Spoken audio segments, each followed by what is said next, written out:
the class. Jai Radha Madhava Kunja Bihari Jaya Radha Madhava Kunja Bihari Jaya Gopi Janavallabha Jaya Girivaradhari Jaya Girivaradhari Jaya Gopi Janavallabha Jaya Girivaradhari Jaya Girivaradhari Jaya Jashodanandana Jaya Braja Janaranjana Jaya Jashodanandana Jaya Braja Janaranjana Jaya Jamuna Tiravanachari Jaya Kunja Vihari Jaya Yamuna Tiravanachari Jaya Kunja Vihari Jaya Radha Madhava Kunja Vihari Jaya Radha Madhava Kunja Bihari. Shri Radha Madhav ki jai, Srila Prabhupada ki jai, Gaur Bhaktavinda ki jai. So welcome everyone. Once again, I apologize today for starting a little late. My Guru Maharaj, he once in a while, he will speak to North American disciples. And all of a sudden this morning, he told us that he'll be speaking with us.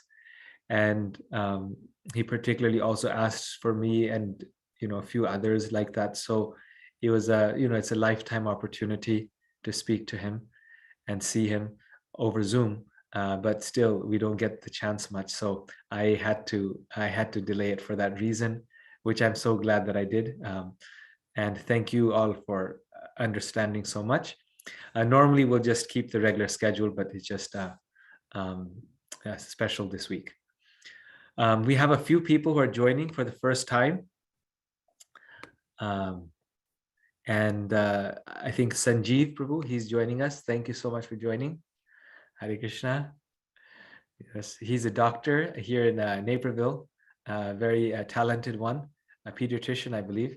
And so he's, as Prabhupada said, that there's, the most intelligent join Krishna consciousness or want to study the Bhagavad Gita. So thank you. Also, we have Aditya joining us. Is he on the call? Aditya, are you here?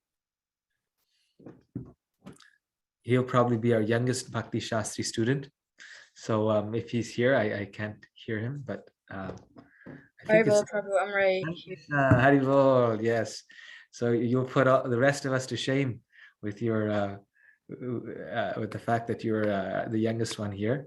So thank you for your enthusiasm. Without any further delay, let us begin with our Bhakti Shastri. We are finishing chapter 2 today. So today, since also I'm starting late, I'm going to keep the class short. That's your benefit. And we're just going to do the rest of chapter 2. Some of you have mentioned that chapter 2 is very difficult. It is difficult. It's the entire Gita summarized. So what can we expect? It's going to be difficult, right? And so I will start with that. Before we begin, we always say a set of prayers that by the end of our Bhakti Shastri, you'll have memorized to heart without any doubt. So please chant along.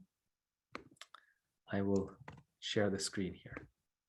These are the prayers to the spiritual master by whom we can get Krishna's mercy.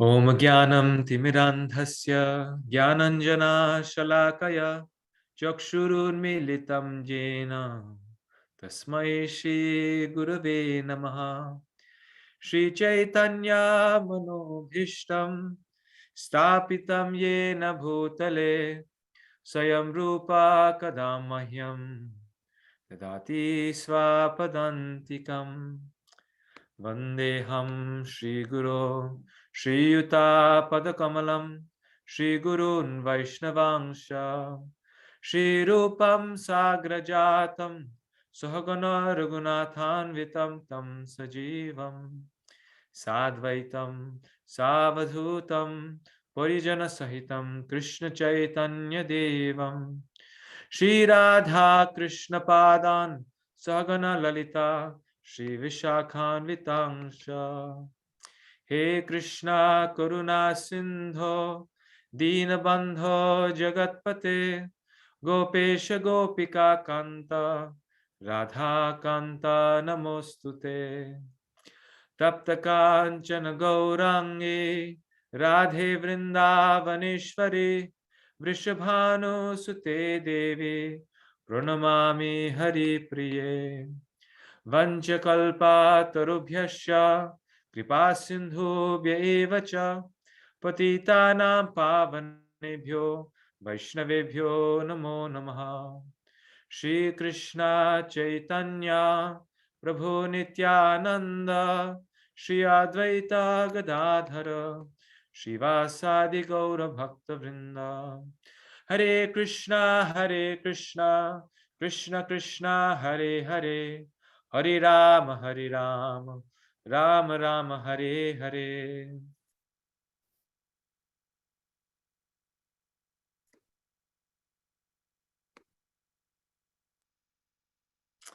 Someone has written in the chat, who is my Guru Maharaj? It's His Holiness Gopal Krishna Goswami Maharaj. So he's one of Srila Prabhupada's original disciples, and he is mostly in India, and every year he visits America, but with the pandemic he hasn't been recently. One more mantra, please repeat after me. Om Namo Bhagavate Vasudevaya. Om Namo Bhagavate Vasudevaya. Om Namo Bhagavate Vasudevaya. Om Namo Bhagavate Vasudevaya.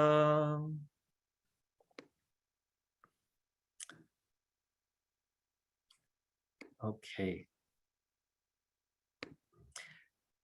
So last time we talked about how chapter 2 begins with Arjuna, with Arjun. Here, I'll just wait on this. Arjun accepting Krishna as a spiritual master. Krishna and Arjun were very close friends, as we know. Arjun is the unalloyed devotee of Krishna, something that people miss, that actually Arjun is also a devotee of Krishna, not just an ordinary warrior. And he's also an unalloyed devotee of Krishna. But he's a devotee of Krishna in the mood of friendship. So normally he's a friend with Krishna. He's not, his disciple. But at the beginning of chapter 2, Arjun gives up his friendship sort of mood with Krishna. And he says, I am a soul surrendered unto you. I am your disciple. Please instruct me. And Srila Prabhupada in the purport mentions that we can only begin to take spiritual knowledge. We can only receive spiritual knowledge if this is the mood with which we approach the Bhagavad Gita. If we feel that we still know everything, or we're very intelligent, we can know God by our own mental speculation, then the words of the Gita will not affect our heart in that way. Krishna will not reveal this message. And similarly, we need to receive this message through the mouth of a devotee, like Srila Prabhupada, like the great acharyas, like our sadhus on this planet.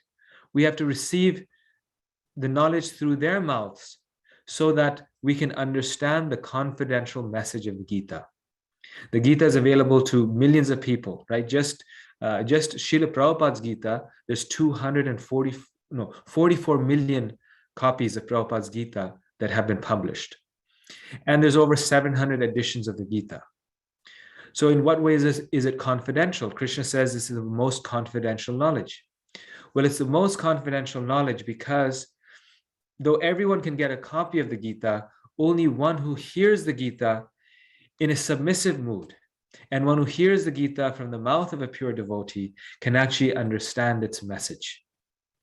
And Arjun could understand the message because in chapter 2 in the beginning, he takes full shelter of Krishna.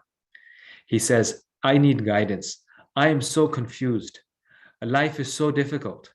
Life is so bewildering. And Krishna, please show me what is the correct thing to do.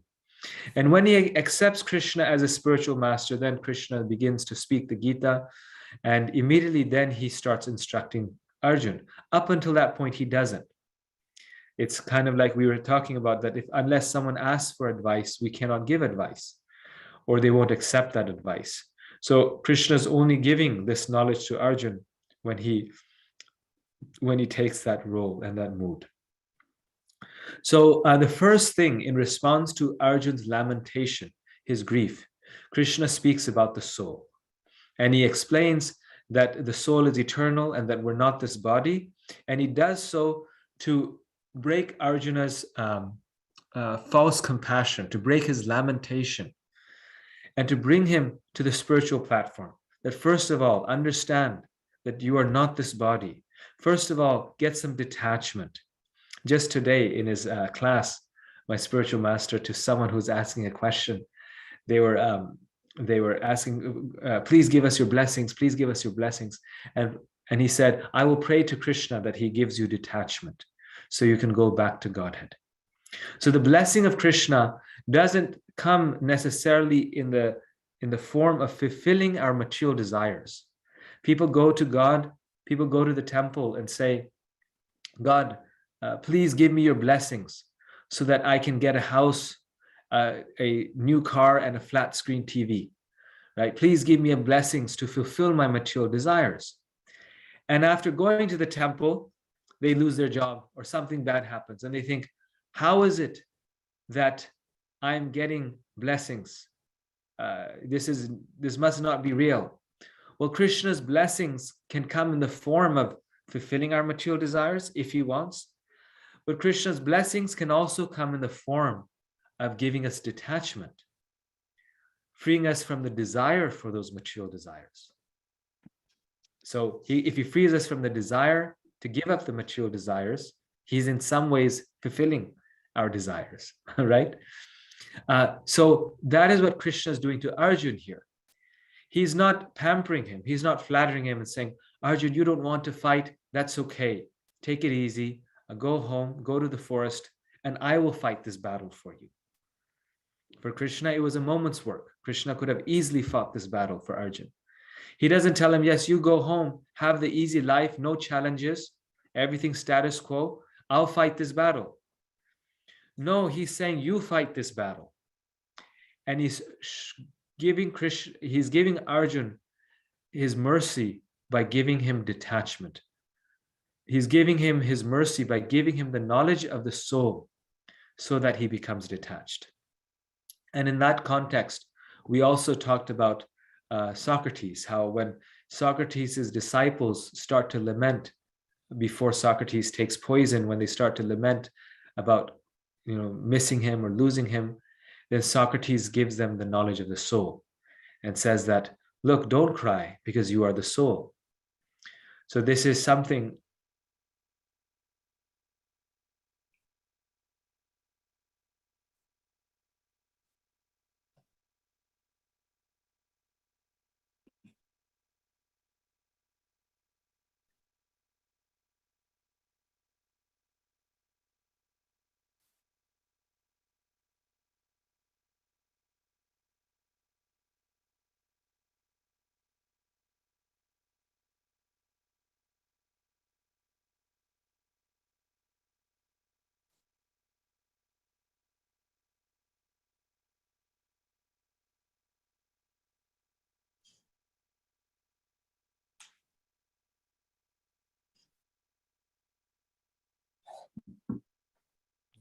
Hare Krishna, Prabhu. Can't hear you, Prabhu.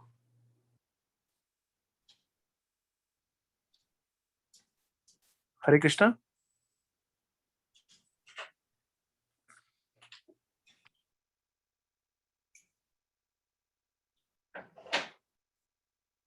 It seems there is some audio issue. I think we lost him. We'll wait. We will wait. He'll appear again.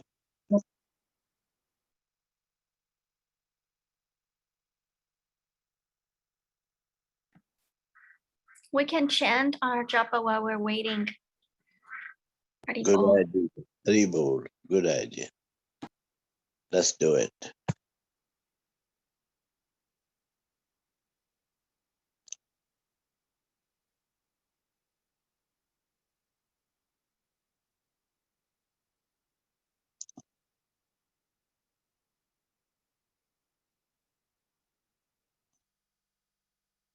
Hare Krishna. Hare Krishna. Krishna, Krishna. Hare Krishna, Krishna Krishna, Hare Hare, Hare Ram, Ram Ram, Hare Hare. Hare Krishna, Krishna Krishna, Hare Hare, Hare Ram, Ram Ram, Hare Hare. Hare Krishna, Krishna Krishna, Hare Hare, Hare Ram, Ram Ram, Hare Hare. Hare Krishna, Krishna Krishna, Hare Hare, Hare Ram, Ram Ram, Hare Hare. Hare Krishna, Krishna Krishna, Hare Hare, Hare Ram, Ram Hare Hare. Hare Krishna, Krishna Krishna, Hare Hare, Hare Ram, Ram Ram, Hare Hare. Hare Krishna, Krishna Krishna, Hare Hare, Hare Ram, Ram Ram, Hare Hare. Hare Krishna, Krishna Krishna, Hare Hare, Hare Ram, Ram Ram, Hare Hare. Hare Krishna, Krishna Krishna, Hare Hare, Hare Ram, Ram, Hare Hare. Hare Krishna, Krishna, Hare Hare, Hare Ram, Ram, Hare Hare. Hare Krishna. Thank you Hare very much. Krishna.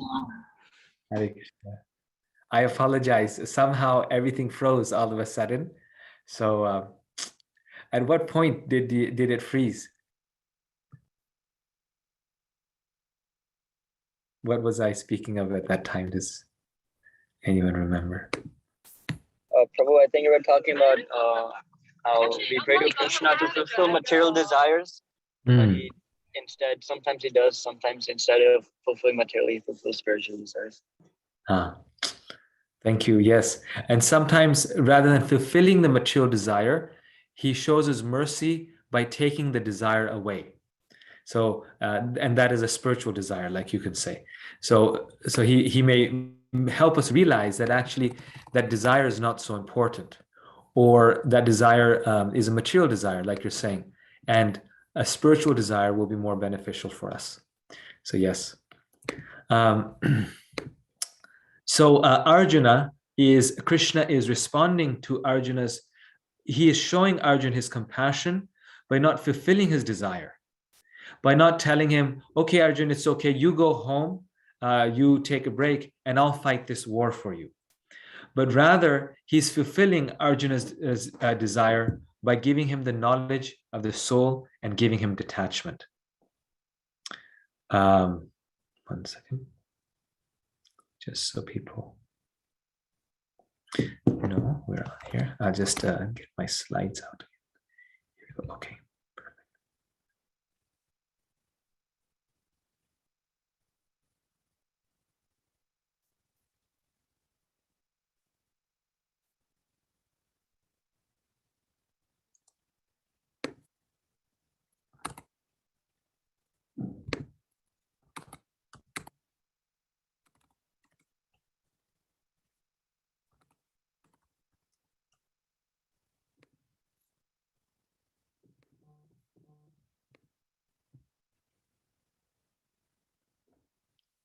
Okay.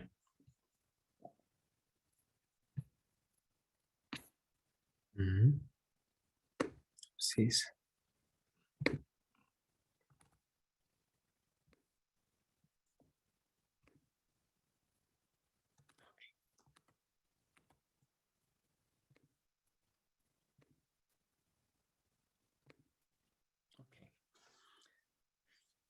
And so in this section that we covered last time, Krishna has just finished telling Arjun the knowledge of the soul, the difference between the body and the soul.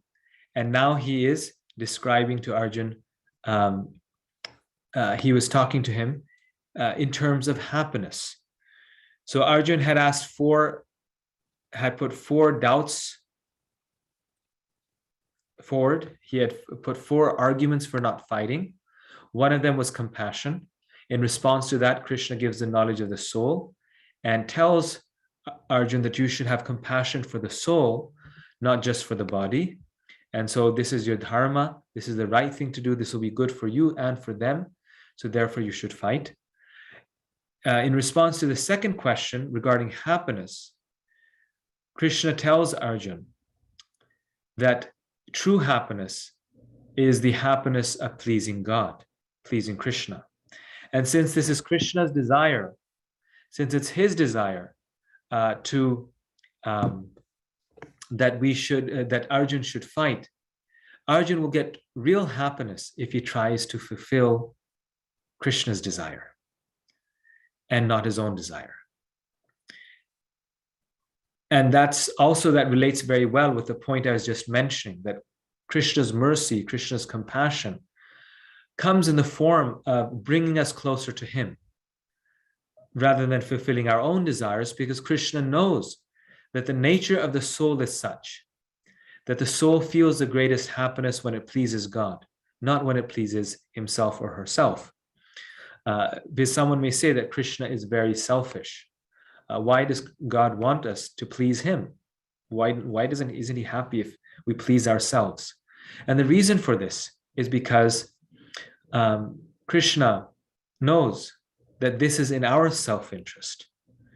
Just like the finger, Prabhupada gives this example very often. He says that the finger feels the greatest happiness when it is connected with the body and engaged in the service of the body. If you cut off the finger and you put the finger separately, then the finger feels no happiness, right?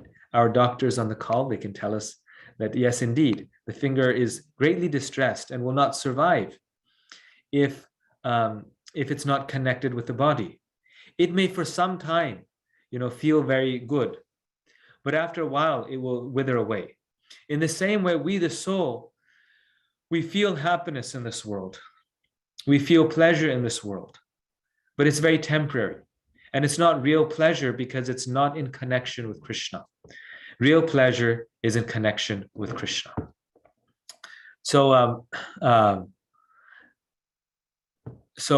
that is the key thing.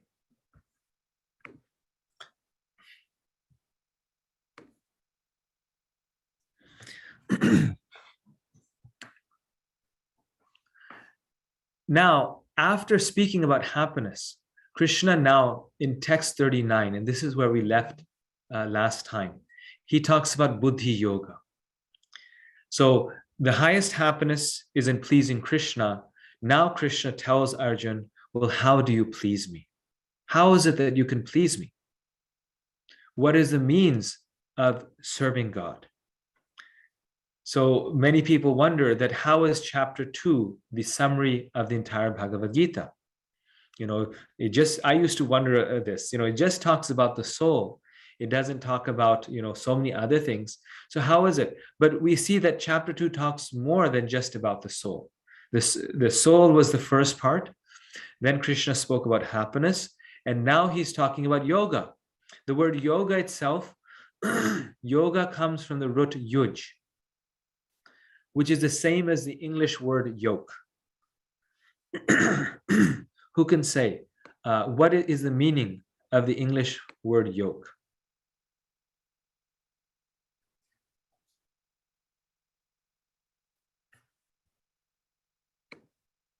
Who can say what is the meaning of the English word yoke? Do you have any English scholars here? Linguists. Please feel free to unmute yourself. What is the word, Prabhu? Yoke. The English word yoke. Y-O-K-E, yoke.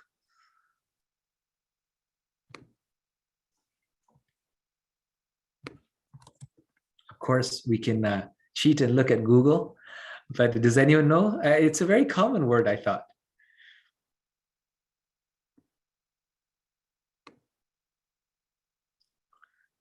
Service, Prabhu? Does it mean service? Yoke, it can refer to service, but no, it doesn't mean exactly service. Okay. Are you looking for the word yoga? To yoke? So yoga comes from the Sanskrit word yuj. And the Sanskrit word yuj is the same as the English word yoke. That word yoga, yoke, yuj, yukta, they're all connected. English is actually an Indo-European language, which means that it actually originates historically from Sanskrit. And that's why there's many Sanskrit words even in English. Like the word jungle is also a Sanskrit word, jangalaha, just a forest, jungle. So like this, over time, Sanskrit became, one formation of it, you could say one river of it became Latin, and Latin became then English. So similarly, many words like yoke, the English word yoke, are originally Sanskrit words.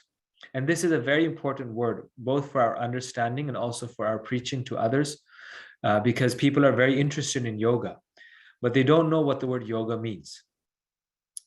So by now, has anyone checked and seen what the word yoga means? You can check on Google. It's okay.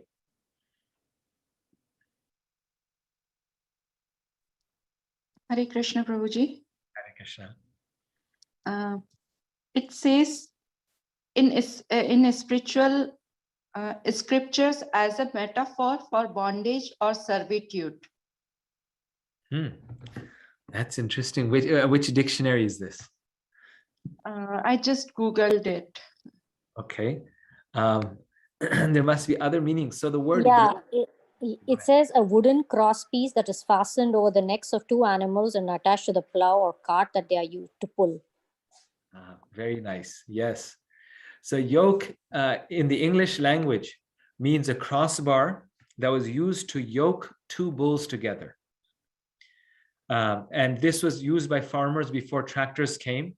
And even now, Amish farmers use it. People who farm naturally with without the help of machines, they use bulls. And the way you control the bulls and you connect them together is you put a yoke on them. And then behind them, then you put the plow, and then they plow the field. So the English word yoke actually means to link or connect. And this is why you connect two bulls using a yoke. More generally, it means to link and connect. And therefore, the word yoga, or rather previously, the word yoga means to link or connect. And that becomes the English word yoke. So yoga is the process by which we link or connect to the Supreme Person. That is the true meaning and purpose of yoga. So if one is doing a physical exercise of yoga, the purpose this was called Ashtanga yoga previously, Ashtanga, 8 limbs, yoga through the 8 limbs of the body. Through Ashtanga yoga, we were connecting with God. Ashtanga yoga was it was actually a spiritual practice of connecting through God. And Ashtanga yoga is just one of the many different types of yoga. And the first type of yoga that Krishna speaks about in the Gita is Buddhi yoga. Buddhi yoga. Now, yoga means to link or connect. What does the word Buddhi mean? This one is easier. Probably does it mean intelligence? Yes, intelligence. Very good. So Buddhi yoga is the process by which we can connect to God through our intelligence. So linking or connecting to God through one's buddhi or one's intelligence. Now in the Gita, Srila Prabhupada translates Buddhi yoga as the same as Bhakti yoga. Bhakti yoga means what? To link to God through devotion or love. So when we say, why did Prabhupada say that this is the same as Bhakti yoga? Because if one is using one's intelligence in the service of God, then that is a form of devotion. A very interesting point, because using one's intelligence in the service of God is devotion. Many people think, oh, devotion means just sentiment. But no, if we actually love God, if we actually want to serve Him, We just won't go to the temple and wash dishes. That's very good. That is devotion. And that's very, very nice. But we will do more. We'll use our intelligence to find a way on how we can serve God in the best way. What is the way that we can have the greatest impact in praising God, in service to God? What is the best way I can glorify Krishna the most? So true devotion is not just engaging our body in God's service, but mind, body, and words. That is even intelligence, engaging our mind in the service of God, our intelligence. The main asset that a person has is actually their intelligence, their brains. We have, one little 5-foot man, Mr. Putin, sitting in Russia. It's not his physical strength that's making him, shake up the world. It's his intelligence by which he got there. And now perhaps the misuse of that intelligence. Definitely the misuse of that intelligence. But intelligence is greater than physical strength. With his physical strength, he can only do so much. As a physical strength, he would just be one soldier. But with his intelligence, now he has a whole army set up. So intelligence, when we really want to do something, we engage our intelligence in that activity more than even our body. It's through our intelligence that we make time to go to the temple and wash dishes. It's through our intelligence that we take time out for Krishna and we don't make our life so busy so that we can serve Krishna. So Buddhi Yoga is ultimately Bhakti Yoga, and Bhakti Yoga includes Buddhi Yoga. If we truly love God, we'll actually use our intelligence in the same way that we use it for ourselves. If we find out a way in which we can get $1 million, we'll finagle any way we can to get that $1 million, right? For ourselves, we use our intelligence all the time. But if we're just it's just raining outside, then we'll be like, oh, I won't go to the temple. Or if we get a call from work, we'll be like, oh, I won't read Bhagavad Gita. I'm too busy today. For Krishna, we're like, well, what could I do? Krishna didn't make the arrangement. I tried my best. No, Krishna's too smart. For ourselves, we would have, if it was a matter of getting $1 million, it doesn't matter if it was raining or shining outside, we would have gone to the temple. We would have read the Bhagavad Gita. But for Krishna, we don't do that because we don't realize the value of how important Krishna is. If we knew that he's more valuable than anything material in this world, we would turn every stone to please Krishna. And that is Buddhi Yoga. Buddhi Yoga means turning every stone to please Krishna and Krishna's representatives. So by engaging in Buddhi Yoga, Krishna says there's 2 benefits. In material life, when we engage in material activities, there's certain benefits.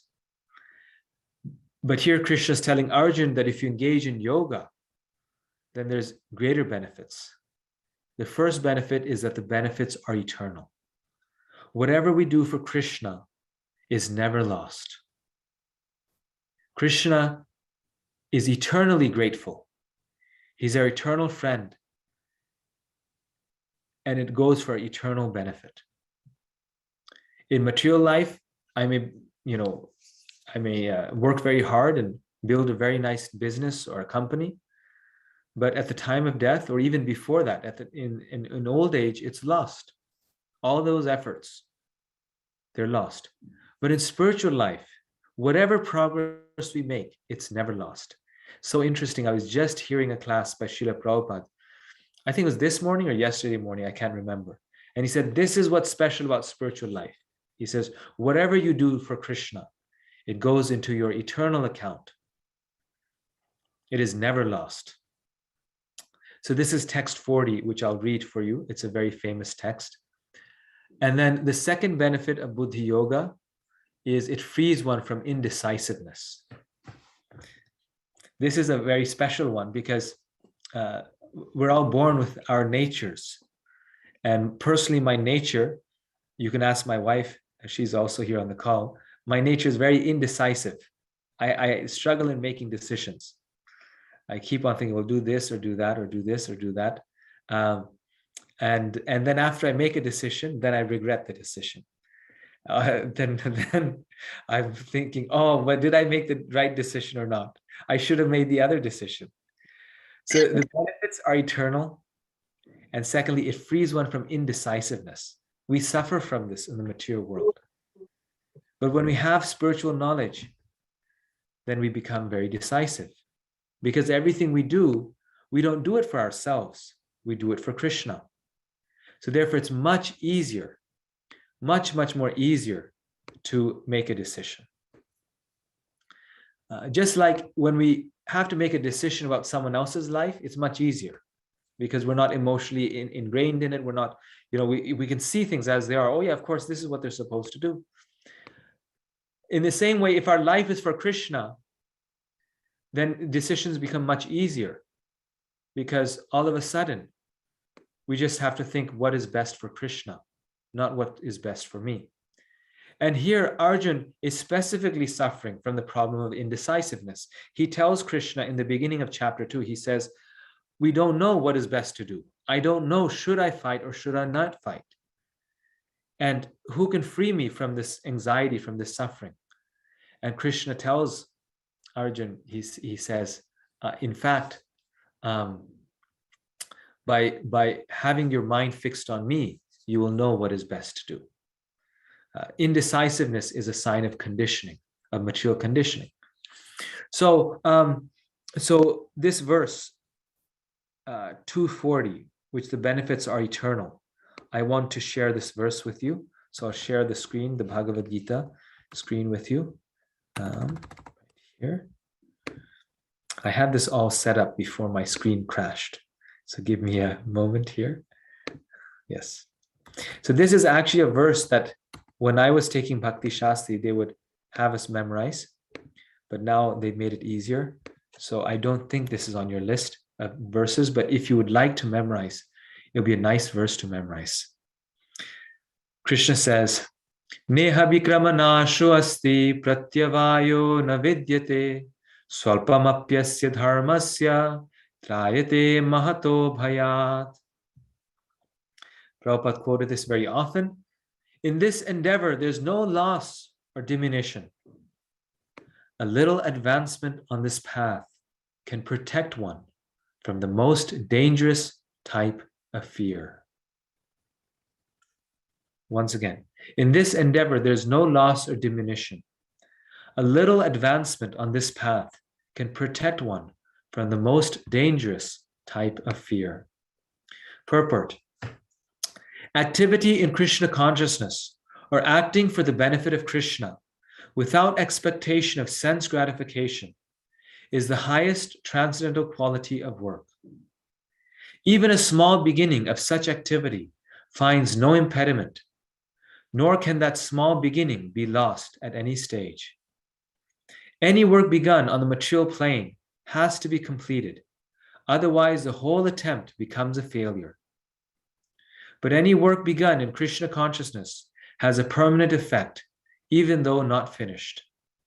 The performer of such work is therefore not at a loss, even if his work in Krishna consciousness is incomplete. 1% done in Krishna consciousness bears permanent results, so that the next beginning is from the point of 2%. Whereas in material activity without 100% success, there's no profit. Prabhupada here gives the example that just like if someone does a PhD, but they forget to turn in their dissertation, or they don't complete the last semester, then they don't get the PhD at all. They don't get the PhD,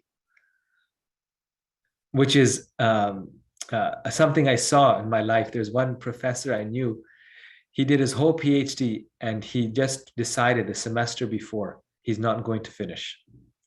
And he never finished it, he never turned it in, and he never got his PhD. Although he worked so hard, but there was no profit, because unless you do it 100%, you won't get the degree. But in spiritual life, if we do 1%, we start with 2%.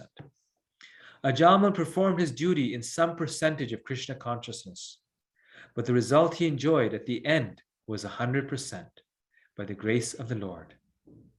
There is a nice verse in this connection in Srimad Bhagavatam 1.5.17. Tyaktva swadharmam charanam bhujam haret bhajan pakvo tapate tato yadi yatra kvava badram abhuda mushyakim kovartha apto bhajatam swadharmata. If someone gives up his occupational duties and works in Krishna consciousness, and then falls down on account of not completing his work, what loss is there on his part? And what can one gain if one performs his material activities perfectly? Or as the Christians say, what profit the man if he gain the whole world, yet suffer the loss of his eternal soul? Material activities and the results end with the body, but work in Krishna consciousness carries a person again to Krishna consciousness, even after the loss of the body. At least one is sure to have a chance in the next life of being born again as a human being, either in the family of a great cultured Brahmana or in a rich aristocratic family that will give one a further chance for elevation. That is a unique quality of work done in Krishna consciousness.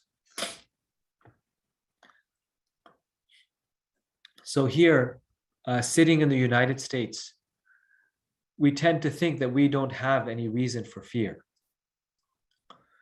You know, oh, it's the Ukrainians that are suffering, or it's the Russians. Excuse me.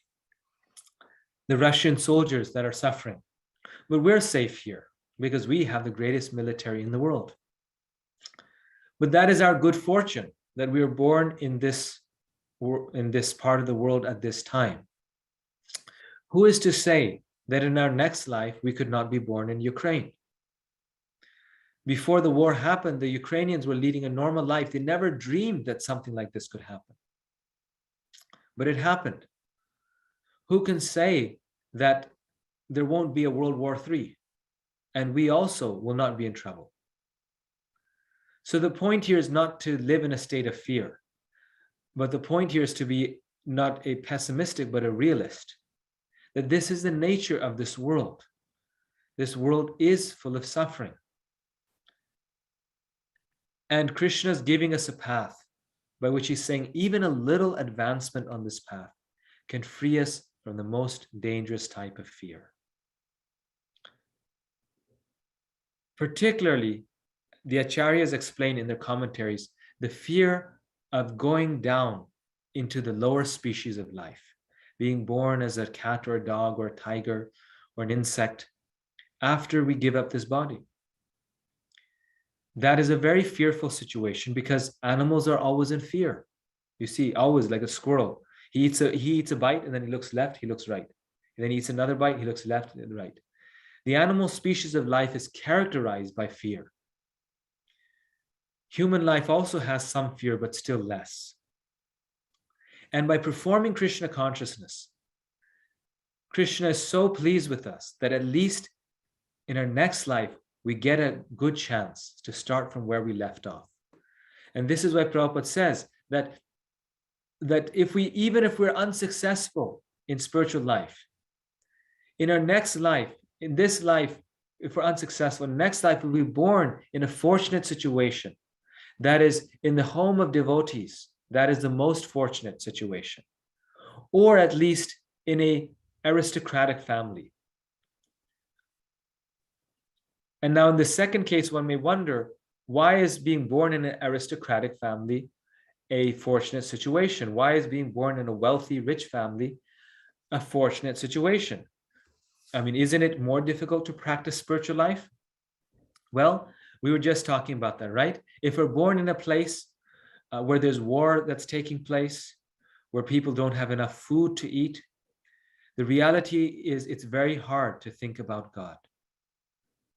these sorts of contemplative discussions don't happen. What is the meaning of life? Who is God? How can I reach him?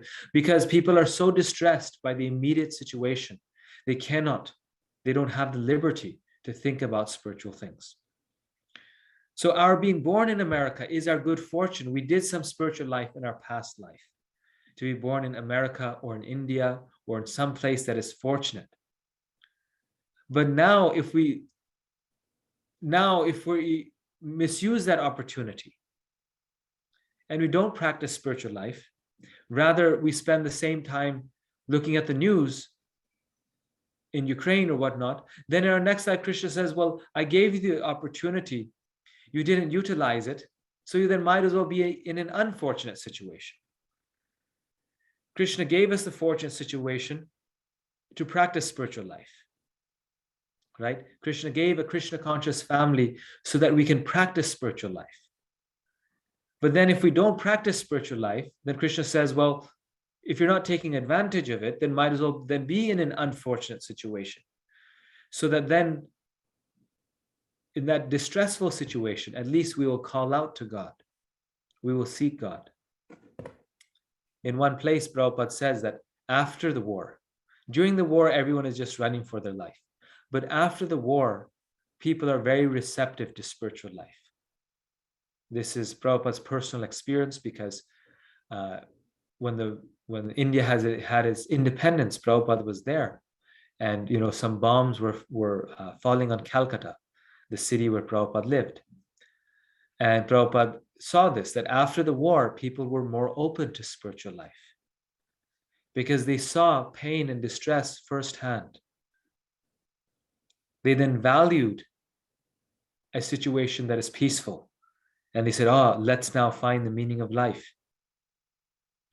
Because they saw a distressful situation. Then they didn't take Krishna's blessings for granted. So our good fortune is not here for our enjoyment. Our good fortune is here to realize God, to seek God, to fulfill the purpose of human life. And therefore, here in the purport, Srila Prabhupada says that if one practices Krishna consciousness, if one takes to Krishna consciousness, in this purport here you see, he says, and one is unsuccessful, one falls down while trying to become a devotee, what is the loss? It's only a gain. Because even though we didn't make it to the end, whatever we did is only for our benefit. It saves us from the greatest type of fear in this life and also in the next life. But on the other hand, if one is materially very well off, he's got it together. His business is together, his family's together, his head is together, he's a real impressive person. But if he has no spiritual life, then what is the gain? We made it so we're materially so well off in this life, but we're going to lose it all. And our next life, difficult situation. So then what is the gain? And therefore Prabhupada, he says, Ravindra Swarup Prabhu, my Bhakti Shastri teacher, Ravindra Swarup Prabhu, he used to say, he said, it is better to be a failure in spiritual life than a success in material life. This is it's another way of saying what Prabhupada is exactly saying here, and what Jesus Christ says. What profit the man if he gain the whole world, yet suffer the loss of his eternal soul? So what does this mean? It's better to be a failure in spiritual life than a success in material life. So that is true success is advancement in spiritual life. Even if we are a failure, no problem. Just like you see many devotees, they take up some service and they're unsuccessful, or they are a failure, and even people criticize them. But that failure is no failure. That is still their success, because they did it for Krishna. They endeavored for Krishna. On the other hand, the person who doesn't even try,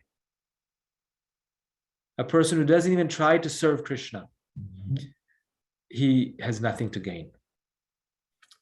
like Napoleon, who was a great warrior himself, he said very famously, he said, better to have loved and lost than had never loved at all. Right? So many times we, to a friend, let's say, we try to love them, offer our friendship, like Jatayu. Jatayu is a very nice example in the Ramayana, right? His dearest object of worship is Lord Ram, and he's his friend. And so he tries to protect Mother Sita, knowing that there's no way he can win Ravan. But he still tries because this is love. So better to have loved and lost than had never loved at all. He knew he's going to lose, but still better to love the Lord, try to serve the Lord, and in the process maybe not be successful, than to never try at all. Because the success is in the effort. The success is in pleasing the Lord. The success is in Krishna seeing our love. The success is not in the result. And that is Krishna's teaching to Arjuna, that don't worry if you're going to win this battle or not. Don't be worried about the fruit. You do your duty. You serve me. And that is your success. Perform Buddhi Yoga. So in this process of Buddhi Yoga, there's nothing to lose. And that is the first lesson of this section.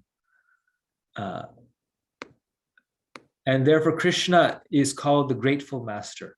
He's the most grateful master.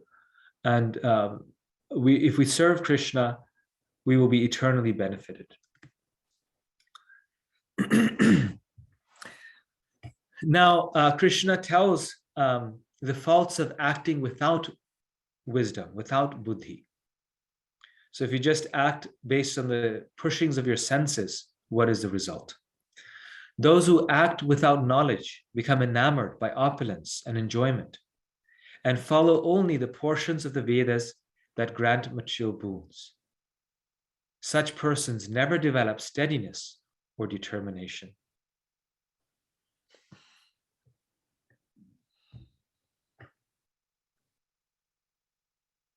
So this is a great phenomena. We can all relate with this. You find so many people, they practice religion for economic development.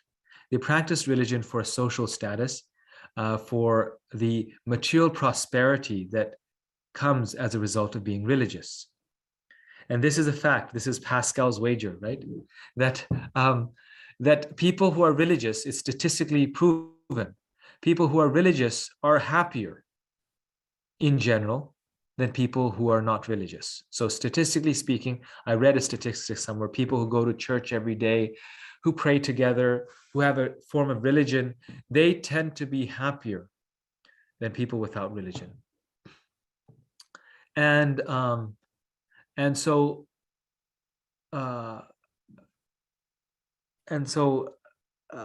one can practice religion for that reason, to have a good social status, and so people say, oh, this is a very nice religious person. Such practice of religion is like the people who follow the Vedas for fruitive activities, just to gain some material benefit. They do sacrifices, they do charity to get material enjoyment. And here you see the image of Indra. He's sitting on his royal throne. He's sitting on his royal throne. And he's a very religious person. He's deeply spiritual. That's why he becomes Indra, the king of heaven. Only through piety. They are devotees of the Lord. But this famous story is there. When his spiritual master comes, he fails to stand up and receive him. Because religion for him is about material prosperity. It's about fame and material benefits. And that, as a result of that, he falls down. He actually, for 1,000 years, he has to give up his post as Indra, because he is performing religious activities, but without buddhi, without the intelligence. on why am I doing this? I should not be doing this for material benefit, but I should do this for spiritual advancement. So such persons don't develop steadiness or determination. Therefore, one should rise above the materialistic portion of the Vedas by knowing that their purpose is to serve Krishna. So just being religious is not enough. We have to be religious to please Krishna. And acting in knowledge, therefore, performing bhakti, devotional service in knowledge, is more powerful than performing bhakti without any guidance or knowledge. When you go to like Vrindavan or you go to India, you find so many people who are very devotional, who have in the Dham, they've dedicated their life. And then you find devotees like Srila Prabhupada or his followers who are also devotees. And you find that certain devotees are making more spiritual advancement. You know, why is Krishna reciprocating with them more? Because they're engaging in the process of bhakti with the guidance of Krishna, the spiritual master, the scriptures. And that type of service, Krishna says this in the 4th chapter also, is most pleasing to Krishna. A person who comes to Krishna with knowledge or out of knowledge and engages his intelligence pleases the Lord more than simply sentiment. Like Prabhupada says, devotion without knowledge is sentimentalism, and knowledge without devotion is mental speculation. So if you read a lot of books, but there's no service there, there's no love there, then eventually we'll start speculating. Oh, God is like this. Oh, maybe I'm God. Guess what? Actually, I'm God. And similarly, if we love Krishna, but we don't read about Krishna, we don't understand Krishna's message in the Gita, then our devotion will just be sentiment, which will immediately fade away when things get difficult. So the problem with devotion simply without the grounding of knowledge is that when things get difficult, our devotion won't stand, because we'll be like, oh, why am I doing this? I don't know why I'm doing this, because the knowledge is not there. And so let's give it up. And Prabhupada said, they are fair weather devotees. When things are good, I'm serving God. But when things get bad, I don't serve him. So Buddhi Yoga means fixing the mind on Krishna such that it is resolute, such that it is steady, such that it doesn't change no matter what the circumstance is. So Krishna therefore tells Arjuna, Nistraya Gunya Bhavarjuna. He says these 3 Vedas, they are simply speaking in flowery language. Rise above this flowery language and come to knowing the purpose of the Vedas. People come to our temples and they often wonder that, why don't we read the Vedas? Because the Vedas are not actually Krishna's highest instructions. The Gita is, because the purpose of the Vedas is told in the Gita. The Vedas are saying, you do this ritual, you can get this. But why are they giving us that process of ritualism? So that gradually we can elevate ourselves. Through the practice of piety, we can elevate ourselves to come to the platform of surrender. To come to the platform, if I surrender to Krishna, then my life is successful. So next section of this chapter is text 47 to 53. And that is, okay, this is the result of not practicing Buddhi Yoga or doing yoga without Buddhi. Now Krishna tells us in this section, what is the result of acting in Buddhi Yoga? So again, chapter 2, the summary of the whole Gita. So Krishna is giving us all of this in such a concise way. The result of acting in Buddhi Yoga is liberation. Acting out of duty only without personal attachment is yoga. So one person was struggling a lot in his family and family relationships. And this person went to his spiritual master and he explained his situation. And his spiritual master gave him the advice that become detached. Act only out of duty without personal attachment. And then that activity, that family service, that family activities, it becomes yoga. Our activities in our family that are apparently so mundane, they become yoga if we start to do it for Krishna, not for our personal attachments, but as a service to the Lord. And then in that very same work, we'll get so much more happiness. We'll get pleasure because the mindset changed. So then we get more happiness within that work.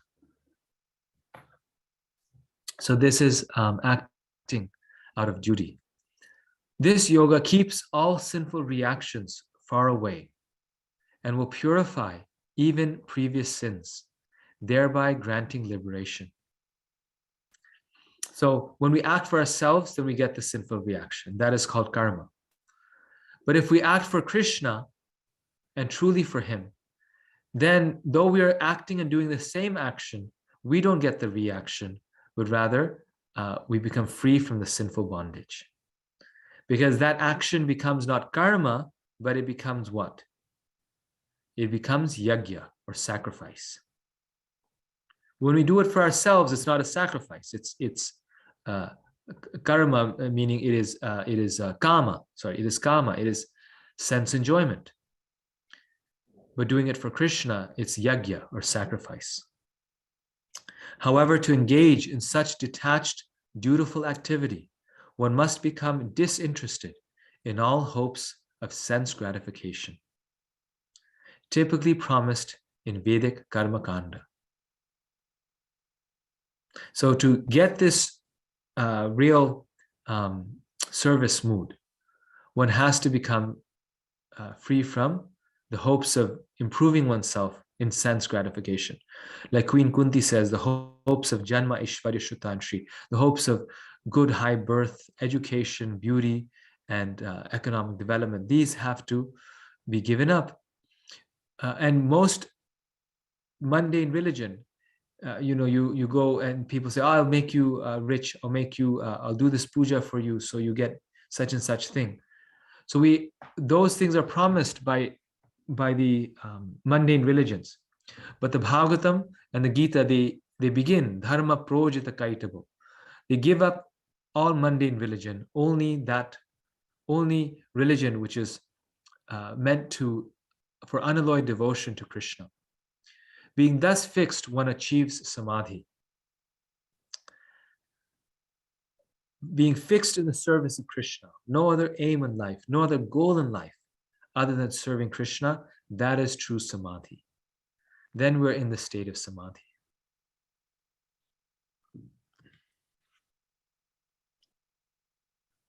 Arjun asks 4 questions about the character of one who has realized and become fixed in bhakti yoga. So after receiving this knowledge, you think, well, this is already more than bite size.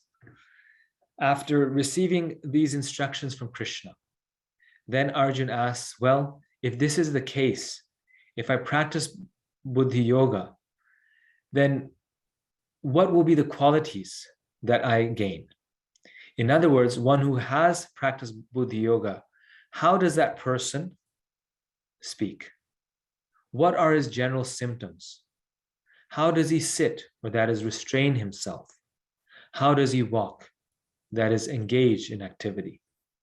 So Sanskrit words are such that you can translate them in different ways. So when Arjun is asking Krishna, how does he sit and how does he walk, which is text 54, you'll see, it's a way of saying, what does he do? What are the activities that he do? That's walking. And how does he restrain himself from not doing certain things? So Arjun wants to know, who is the devotee and how do you recognize him? What is the character of a person who's fixed in buddhi yoga? So even this is answered in chapter 2. Krishna tells us the knowledge of the soul. He tells us the process. He tells us what true happiness is. He tells us the process by which we can attain true happiness, Buddhi Yoga. He tells us the result of not doing Buddhi Yoga. And he tells us the result of doing Buddhi Yoga. And now he tells us the symptoms in this life of a person who is practicing Bhakti Yoga. And now Krishna answers this in text 55, 56, and 57. And here in these slides, we have the summary, but I think it'll be nice if we actually read those verses. They're very inspiring verses. Krishna does this many times in the Gita, where he tells us the qualities of self-realized persons. And so it begins right here in chapter 2.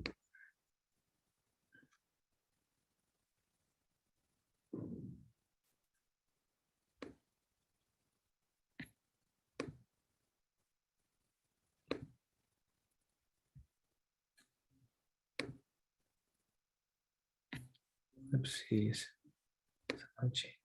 Okay, perfect.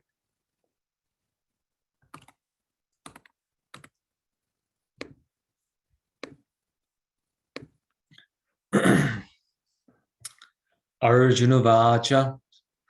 This is Arjuna's question. Sita pragyasya ka bhasha samadhi stasya keshava sitadhi kim prabhasheta kim asita vrajeta kim. Arjun said, O Krishna, what are the symptoms of one whose consciousness is thus merged in transcendence? How does he speak? And what is his language? How does he sit? And how does he walk?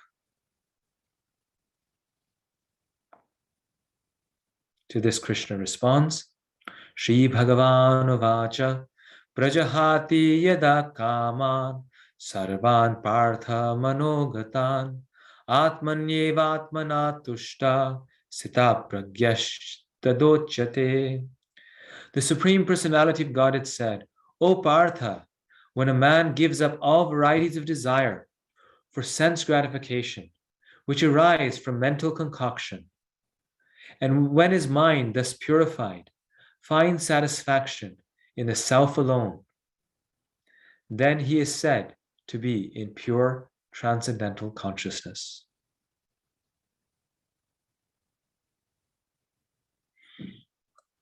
So this is the higher taste, right?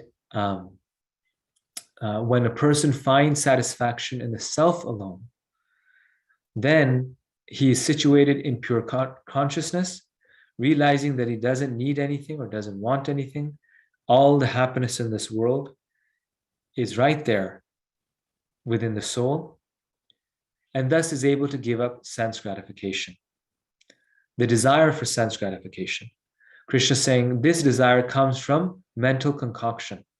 We convince ourselves that these are the things that will give us pleasure. And just like right now, we're in Chicago, and now, by Krishna's mercy, the weather's a little good last few days. But before, last 6 months, it's been just miserably cold. Snow, cold, rain, and every time it gets a little good, next day there'll be cold again. So in our mind, everyone here in Chicago is thinking, oh my God, the people living in Florida are so fortunate. They have the ocean and the beach. They're so fortunate. They're so, they have such an opulence. They don't have to go through this miserable Chicago cold. Like Prabhupada said, he said, London is hell. And he said that because of the weather. It was referring to the weather. Then we were reflecting that, well, Chicago is very much like London. Nothing against Chicago. Yes. But the point is that our mind tells us that, oh, people in Florida are so fortunate. But I lived in Florida for 2 years, and the people in Florida, it's amazing there. The people in Florida are not any happier. In fact, people in Florida, they say, it's so hot and sticky here. I wish we could go to some place where there's mountains and it's a bit cooler. they're thinking that how unfortunate we are that it's so hot here all year long. I mean, you only go to the ocean maybe once a week at most. People are busy, they're working.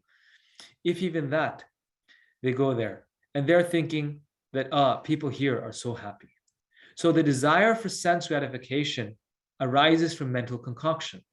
It's only our mind that tells us that, oh, actually, I'll be happier in a different situation. But the fact is, we won't be happier in a different situation. We'll be happier in a different mindset. We'll be happier when we find satisfaction in the self. That is the true source and the place of happiness. We can go to any corner of the world and we will not find happiness if we are not happy in our own self. Therefore, the devotee does not try to change the circumstances, but the devotee tries to change the consciousness that makes that circumstance. Okay, so the next verse here, he says, another quality of a person who's on the stage of Buddhi Yoga, one who is not disturbed in mind, even amidst the threefold miseries, or elated when there's happiness, and who is free from attachment, fear, and anger, is called a sage of steady mind. Once again, one who is not disturbed in mind, even amidst the threefold miseries, or elated when there is happiness, and who is free from attachment, fear, and anger, is called a sage of steady mind. So deep, so important here. So we see a child, right? A small child. If you give them a little lollipop, they'll get so happy and they'll be jumping up and down on the sofa. You know, it's like a celebration, a circus. We have two little ones, so I know this very well. It's like just the whole world, you know, opened up for them. Yes. Yeah. And on the other hand, if they have two lollipops and you take one away, it's like the end of the world. It's just completely the end of the world. They're just completely devastated, crying as though no one ever loved them in their whole life. You know, their mother never even, you know, loved them. You know, their father never cared for them, as though the whole world just broke apart. So they behave like this. Why? Because they're children. Because they're not a person of steady mind, because they're very immature. They behave like this. But once we get older, we become, you know, an adult, we don't become disturbed if we get a lollipop or not. But we become really happy if we get a really good job or a really good, car, or a really good, success in a certain way. And we get very sad if we lose something. Because we become more mature than a child, now all of a sudden we get elated or sad less, and we get elated or sad only on bigger things rather than smaller things. But similarly, if one becomes a very sober person and isn't, is mentally very stable, then such people, they get promoted to like positions of CEOs of companies or, government officials, because they have a track record of being very steady. You see CEOs, sometimes they earn $20 million a year. And you think, what is it about this man that he's getting $20 million a year? And generally it's nothing much. But if one quality they have, the reason why companies will give them that much is because they're dependable. Why? Because their mind won't flip out on a small on really any challenge. They take challenges with great steadiness. Like the president of my university, she talks about resilience a lot. Resilience means that when things go bad, being able to stand up and continue on. And she said, personally in my life, I have to practice this a lot.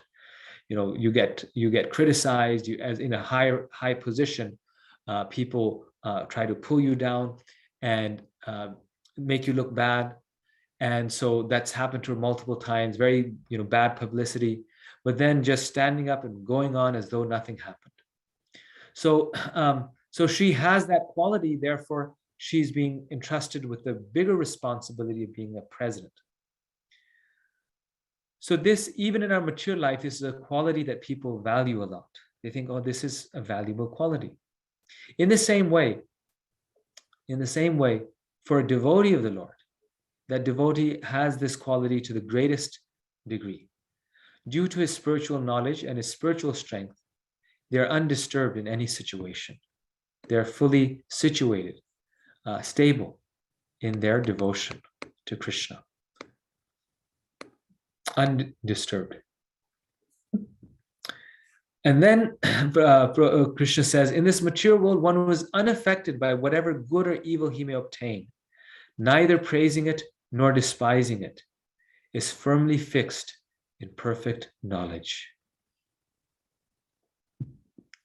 So part of our you could say, development as a devotee is being unaffected by good and also by evil. So if something evil comes in our path, something bad happens, being like the lotus flower, being unaffected, rising above it, or not being overcome by it. And that may even be easy, but even harder than that is being unaffected if something really good happens to us. If something really good happens, we get a lot of praise, we get a lot of money, then we get affected by it. We think, oh, now I can enjoy life. I can really enjoy it. And I can forget Krishna. But being unaffected by honor is harder than being unaffected by dishonor. Being unaffected by wealth is harder than being unaffected by poverty.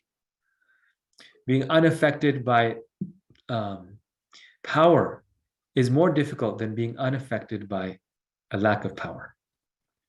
So the point being, either case, the devotee is unaffected by good or evil. And this is something we need to practice. Confucius, a very famous Chinese philosopher, he said there's two things in this world. One is there's two principles in this world. One is following the path of heaven. So he says heaven is in the human heart. So the first thing is doing the right thing and becoming a sage, living the life of a sage, which is following the principles of heaven which are present in the human heart. Basically meaning doing the right endeavor. And the second thing he says, very interesting, because Confucius himself always practiced his philosophy, so he always made the right effort, but still he didn't feel that he was successful. Like people still didn't hear him during his lifetime. Of course, later on, he became China's greatest philosopher, but this was after he died. So he said the second thing is destiny. And he said destiny is as powerful, according to his philosophy. So he said we may do the right thing, but destiny is also there. He did the right thing, but destiny, he said, was not on his side. Therefore, his message did not get heard. So he said, we have to do the right initiative, that is following the path of heaven. But on the other hand, the practitioner on the spiritual path needs to do a second thing, which is accept whatever destiny gives them. And that is the way destiny teaches us. That's the way God teaches us. We do the right thing, but then that's not enough. We also have to learn, or God teaches the practitioner, the endeavoring spiritualist, the devotee, to accept destiny. And being able to accept our destiny is a sign of spiritual advancement. That is a sign of being fixed in knowledge. So Krishna is saying, unaffected by good or evil, neither praising it nor despising it, neither praising nor despising our destiny. Oh my gosh, some people you see they're always frustrated with their life, always cursing their life. Oh my gosh, I have such a bad life. No, being satisfied with what Krishna gave us. This is my lot. And such a person is firmly fixed in perfect knowledge.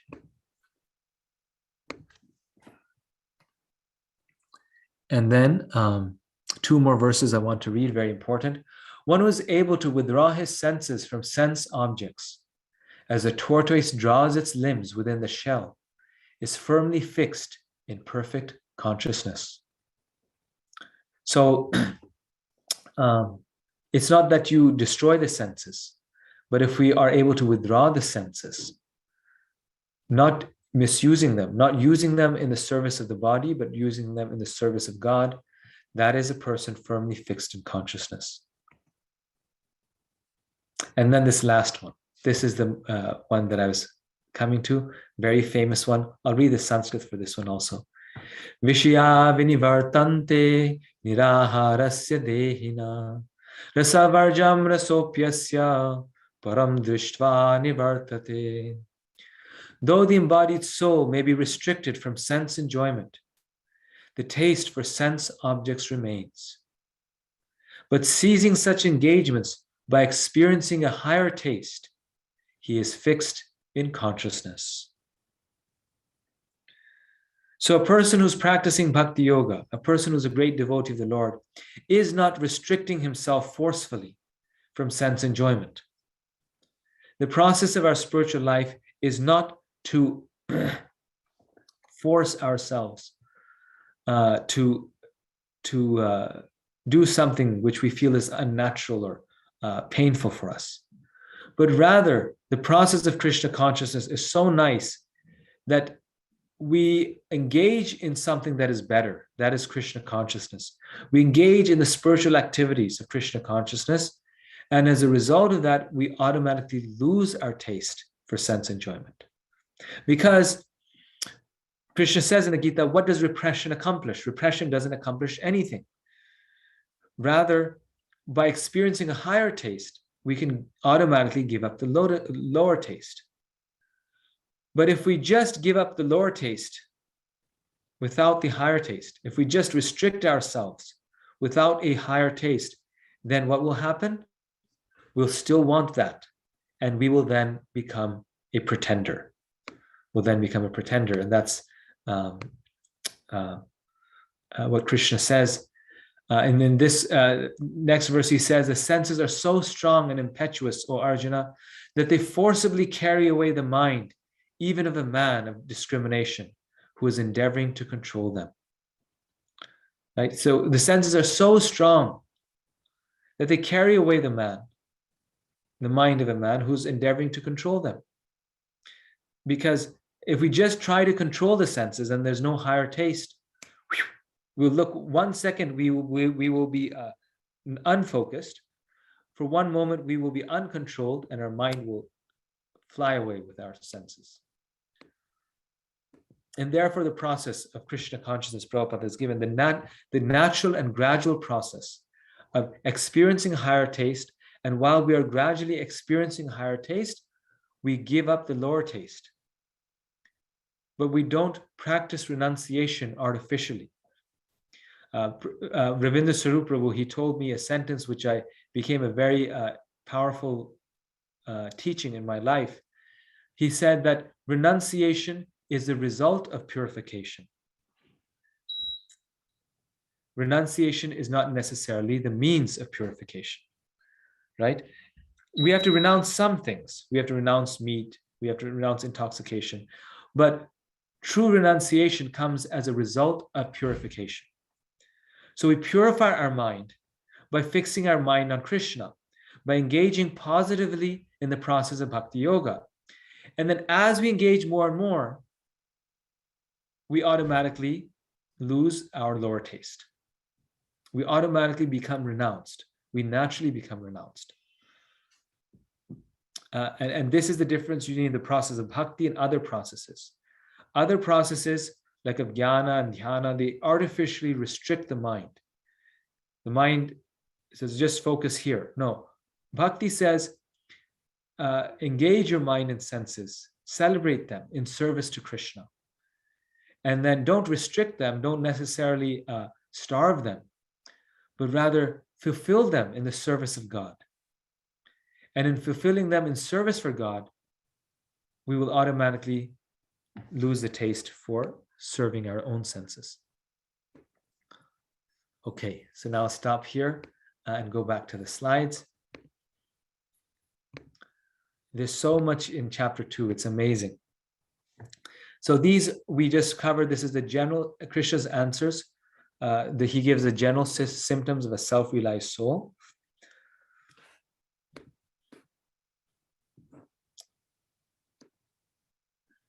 We cover this. So the conclusion is what? Although the sensory engagements of a self-realized soul appear similar to the activities of materialists, they are as different as night and day. For unlike the common man, the actions of a Buddhi yogi are not driven by desire or false ego. Right? So the devotee is using his senses and body in the service of God, and the materialist is also using their senses and body. But it's night and day, because one is acting on the platform of false ego, another is acting on the platform of unalloyed love for Krishna. Yes. And then in text 72, what is the ultimate result of this? Krishna says, one thus situated enters into the kingdom of God. The result of this sacrifice, the result of this practice of devotion, the result of giving up our false ego is that we get the kingdom of God. We enter into Krishna's kingdom. So who is the gainer? There's a very nice quotation from His Holiness Radhanath Swami. He says that if we get our ego, we don't get Krishna. If we don't get our ego, then we get Krishna. So better to get Krishna, better to lead the life of devotion and enter into the kingdom of God, get Krishna's mercy. Okay, so now I'm going to go back to chapter 2, and Krishna, now from where we left off, he tells us that the senses should be engaged in Krishna's service. And if they're not engaged in Krishna's service, they entangle us. And then in text 62 and 63, Krishna actually gives us the process by which the senses become entangled. He actually tells us this process. I'll share the screen here. These are very famous verses of the Gita, and this is why I'm focusing on this. This is the last set of verses we'll look at, and then we'll have questions and answers. So this, again, a verse which I believe is for your memorization. Dhyayato vishayan punsa sangasteshu pajayate sangat sanjayate kama kamat krodho bhijayate.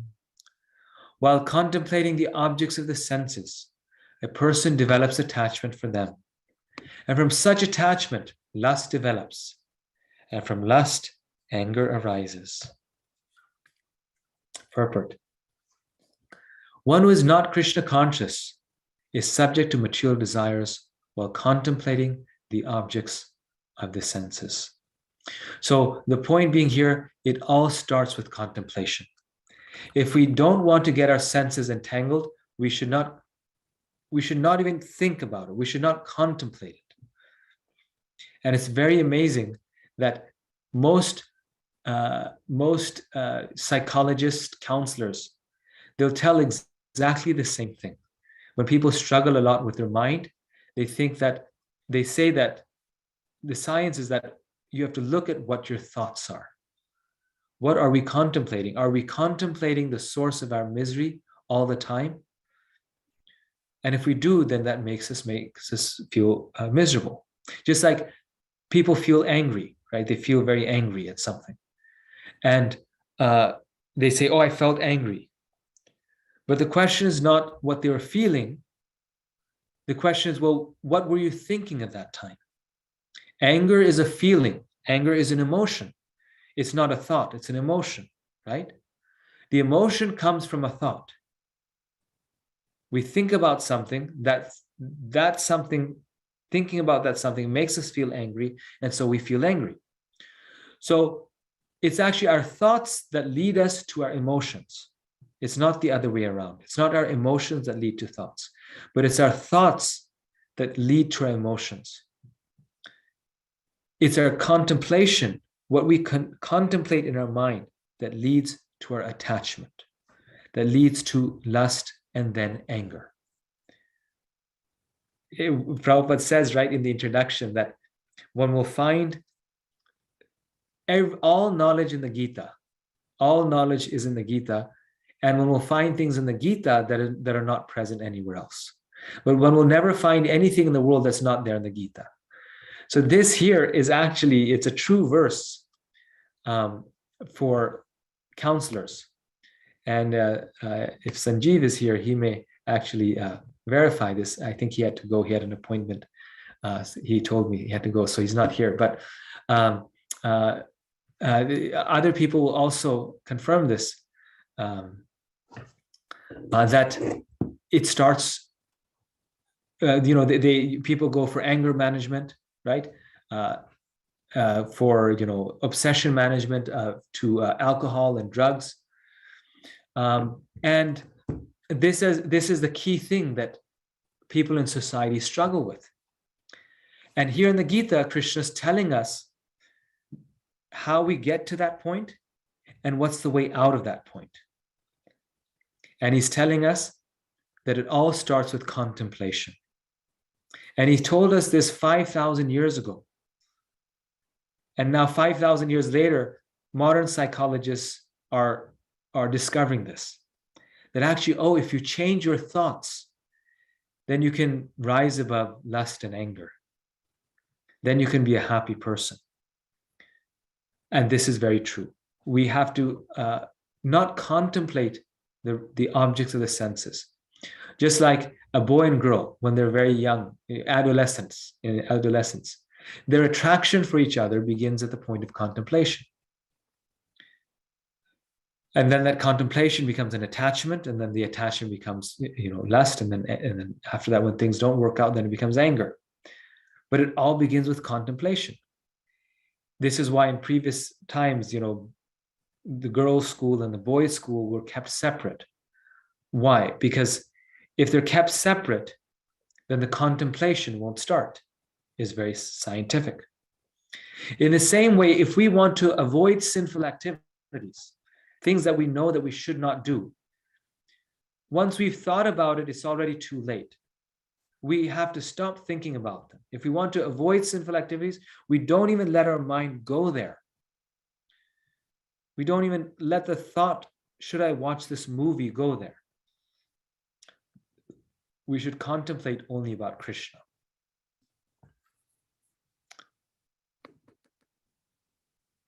And then Krishna says, once we're on the stage of anger, so from contemplation came attachment, lust, anger. Krodhat bhavati sammoha, sammohat smriti vibrama, smriti brangshad buddhinasho, buddhinashat pranashyati. From anger, complete delusion arises. And from delusion, bewilderment of memory. When memory is bewildered, intelligence is lost. And when intelligence is lost, one falls down again into the material pool. So this is what Krishna is then telling us. Once we're on the point of anger, then we've lost our mind. Even if our anger is justified, the problem is that even if our anger is justified, when we are in an angry state, we also become covered. It also covers us to our detriment. And therefore, Krishna says in the Gita, Vita Raga Bhaya Krodha. He says there's 3 gates leading to hell. And he says that's lust, anger, and greed. These are the 3 gates leading to hell. Now we'll say, well, but it was justified. Yes, but we still cannot give ourselves to anger. Because though the other person is going to hell for what they did, but if we become angry, we will also end up in hell. Because the response has to be one. We must respond based upon knowledge, based upon spiritual intelligence, not simply based upon anger. So Krishna here is saying anger leads to delusion, complete delusion. And that delusion then leads to bewilderment of memory. Then we actually forget, why am I here? What is the purpose of life? In the state of anger, we forget, this happens so much. You read the news. In the state of anger, people forget, that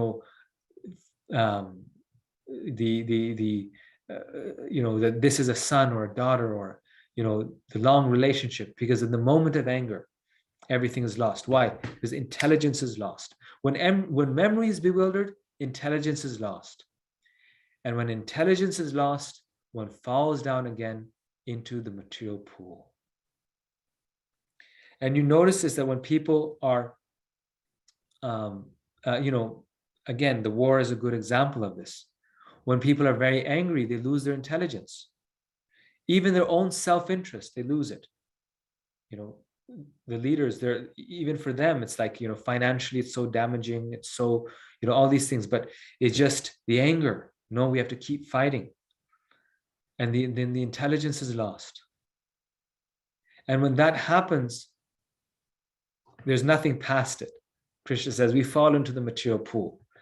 Because the most important thing is our buddhi, our intelligence. That's the faculty of discrimination. When we lose our faculty of discrimination, then nothing is left. So the fall into the material world is the loss of intelligence. And on the flip side, the path to the spiritual world is buddhi yoga. That begins with intelligence. Very interesting, isn't it? That Krishna starts this with buddhi yoga. He says, if you want liberation, if you want to come to me, engage your intelligence in me. Do buddhi yoga. And he ends this with the idea that if you want to fall into the material pool, then misuse your intelligence. When you lose your intelligence, then you fall into the material pool. So this is the final point here. I will stop here and we can have some comments, questions. We'll keep it short today so we can end in about 20 minutes.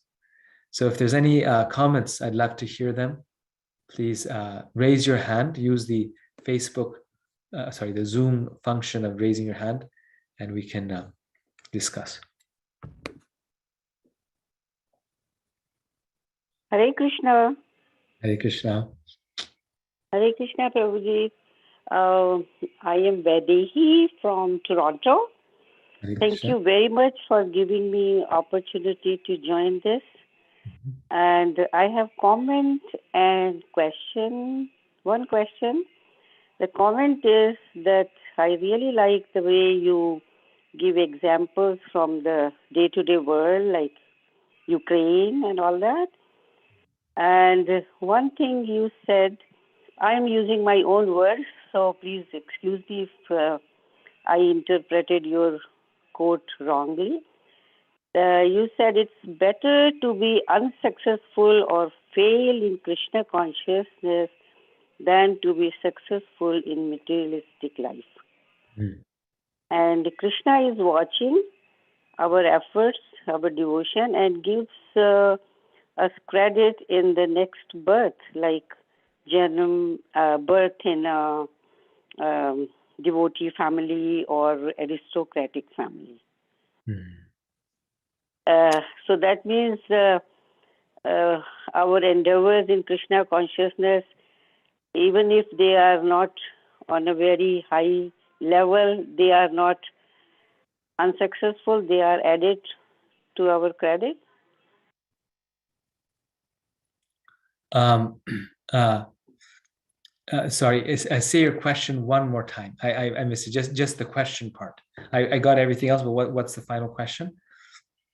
The question is like how you said that our endeavors in Krishna consciousness don't go unnoticed, and because of them we get next birth in some devotee family or aristocratic family. So because I am all the time thinking, oh, I'm not doing I'm not putting a lot of effort in my endeavors towards Krishna consciousness. So the question is that they don't go unnoticed by Krishna, whatever I am doing. Yes, this is the point here that Krishna is saying. Neha Vikramanashva. Anything that we do in spiritual life never goes in vain.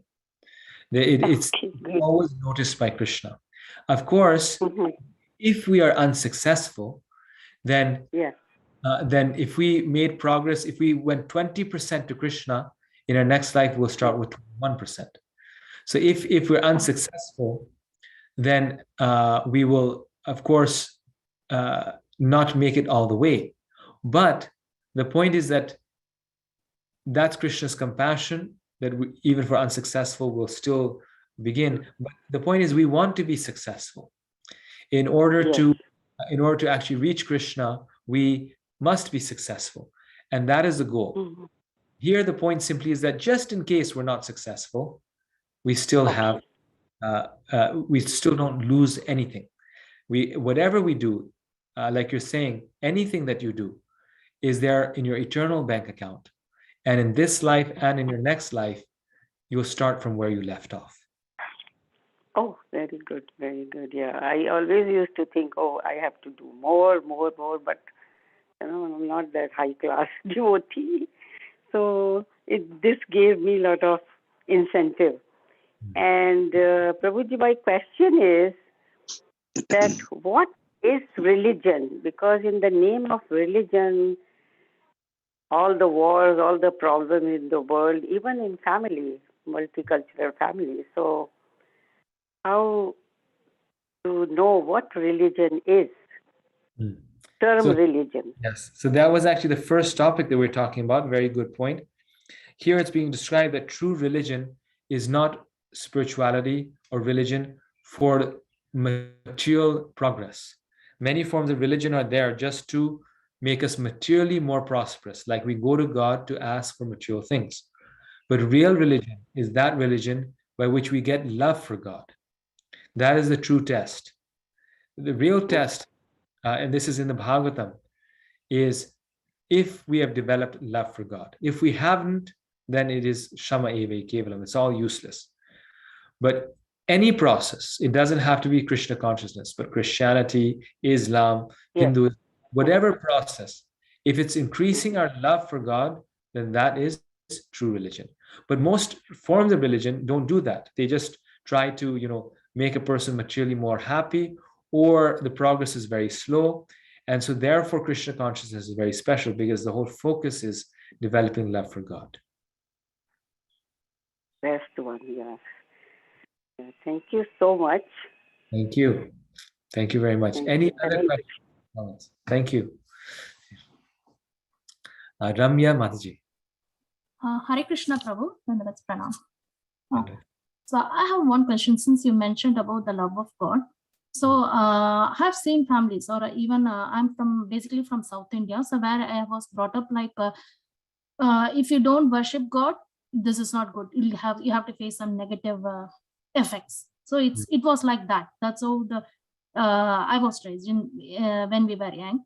So my question is, what is like what is best, like love for God or like a fear for God? Like in the sense we were brought up into spirituality through the fear of God initially, like when we were very small, when the kids are very small. So that's how it was brought up. Then slowly, after reading Bhagavad Gita, we can understand. But how do you raise the kids, or how do you introduce the spirituality into kids? Like through the love of God or the fear of God? Yes.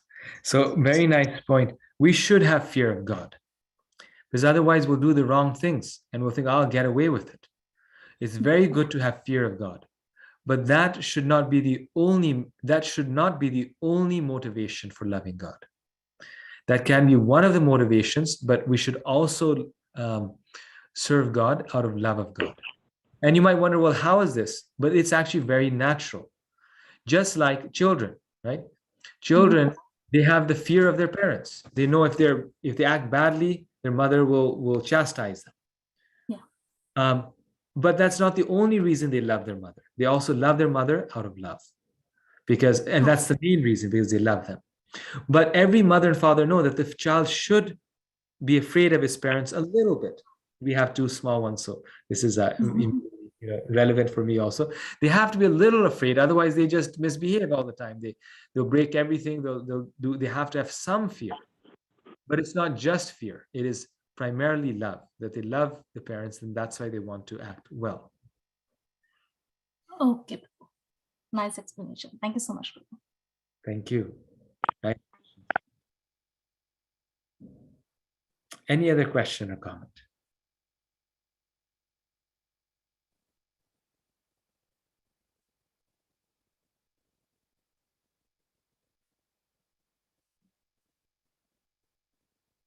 Okay, so we'll stop here. Hare Krishna Prabhuji. Sorry, I'm speaking it a bit late. No, Thank you fine. so much for a very nectarian classes as always, and taking time out of your busy schedule to do it for us. This means a lot to us, Prabhu. Today is the Hanuman Jayanti. If you have time, can you share something about Hanumanji? Well, thank you for reminding us. Lord Hanuman, he was on the flag of Arjuna and Krishna. So he's a great devotee of the Lord. He's a great devotee of Lord Ram, and who's non-different than Krishna.